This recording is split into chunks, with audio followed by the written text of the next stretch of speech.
What's going on, everybody? My name is Aiden and welcome back to another video. Ladies and gentlemen, today we are going to be discussing the Chicago Bulls blowout loss against Denver away from home. Two teams with a back-to-back performance with the Denver Nuggets and the Chicago Bulls, and only one team left satisfied as the Bulls travel all the way from Chicago to Denver just to lose in embarrassing fashion. We'll discuss it in this video. Before we get any further, if you like the video and you want to see more from me, drop a like, drop a follow, and or subscribe if you are new, and let me know in the comments below your thoughts about the Chicago Bulls and their game today. Your player of the game. Is there any hope left for the Chicago Bulls? I feel like that is a repeated question you have to ask every single game because there's a genuine answer there for someone that might be no. So what is your thoughts on that? And again, it's just such an embarrassing way to go out. We lost this game 123 to 101. Now look, you look at the 10th seeded Chicago Bulls team last year, a team that is simply not good, a team that lost more than they won and everything in between. You look at the championship Denver Nuggets team, a team that hasn't really changed that much, a team that is 6-1 at the moment in terms of their record. You look at the results of this game and it makes sense. These teams are not on the same level. The Bulls are not on the same level as Denver, far from it. And Denver are one of the best teams in the NBA. So when it comes to losing 123 to 101 or whatever I said, yeah, it does make sense that we lose in that way. But what gets me is just how quickly things clicked into gear for Denver and how the Bulls simply could not stop anything that they wanted to. Again, it's actually truly embarrassing. We came into this third quarter, right, with a 2-point lead, I believe, in that game. Within a minute, not even a minute and 10 seconds. I have this remembered. A minute and 10 seconds into that third quarter, Denver extended the lead to 6. That's an incredible run in such a short amount of time. And I think there was even a point where it was a 20-4 run. And by then, the game was over.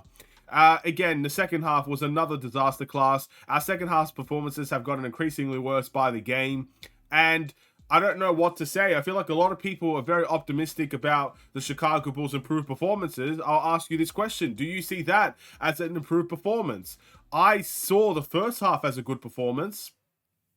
But this Bulls team has not gotten better in my eyes. The minor improvements we show on a game-to-game basis doesn't reflect on a game-to-game basis. So we may look good against the Jazz next game, but at the end of the day, we are not a good team. We're not showing that we're a good team. There's not really anything to be excited about. Though even the worst part is, Billy Donovan kept this team in for way too long. You didn't even get to see guys like Julian Phillips and Batum out there for a long period of time. You only got to see them for 3 minutes, where there could have been a solid 5 minutes there for him, where they could have actually got used to some NBA action and all that stuff. But again, we didn't see it.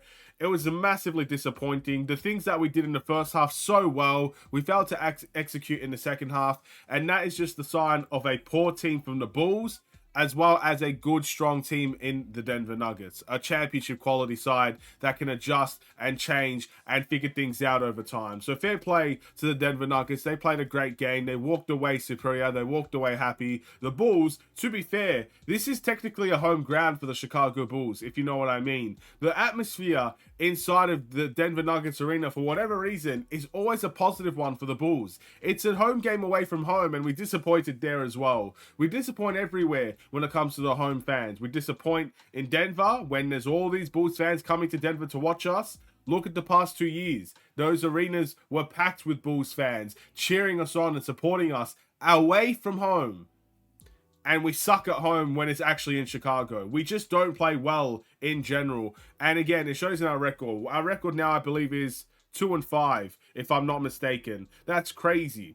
And again, it's very similar to what we were last season. Now, again, the performances is more, to me, worrying than the record. 2-5, in my opinion, is a salvageable record. You can come back from something like that. You can go on a massive run. You can play better basketball. You can find more wins. You can verse favorable oppositions. But the performances is the biggest worry.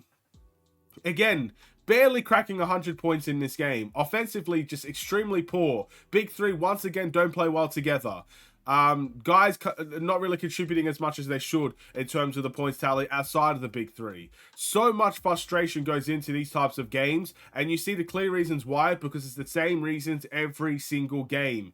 Defensively, we're leaving the corners open too much because Jokic is a threat. He provides a lot of pressure, and even in his right, he absolutely cooked the Chicago Bulls. And the same thing happened with Shai Gilgeous-Alexander. The same thing happened with Luka Doncic. They put so much pressure on the Bulls defense that they allowed those three-point shots to be open and taken and made as well. So we suffered on the defensive end. We obviously suffer offensively by just watching this Bulls team be miserable offensively.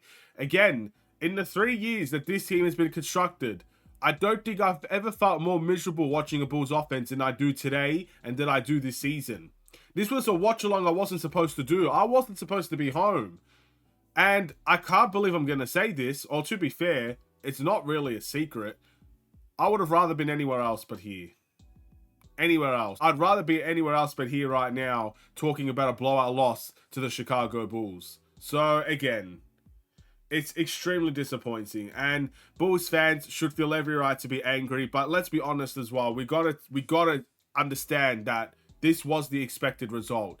The Bulls don't have logic. We could have won this game and would be coming into this video saying the Bulls have no logic. They don't defy logic when it comes to the Chicago Bulls. Either they win against the best teams and they lose against the worst teams. That was what it was like last year. 2 seasons ago, we lost to all the bad teams. We lost to all the good teams, sorry. We beat all the bad teams.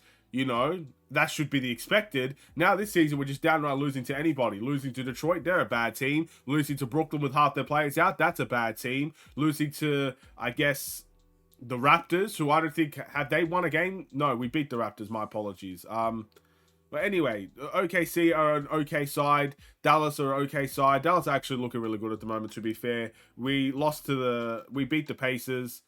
Again, just ups and downs, man. Just so much ups and downs from this Bulls team. So, I don't know what to tell you. In terms of the must improve in the player of the game, I feel like we're getting to the point in these videos and the point in the season where it doesn't necessarily matter about these types of rewards. It really doesn't, because the Bulls have an inner problem that really defies any reward we can give them. I mean, looking at these stats, they're not great stats, any of them.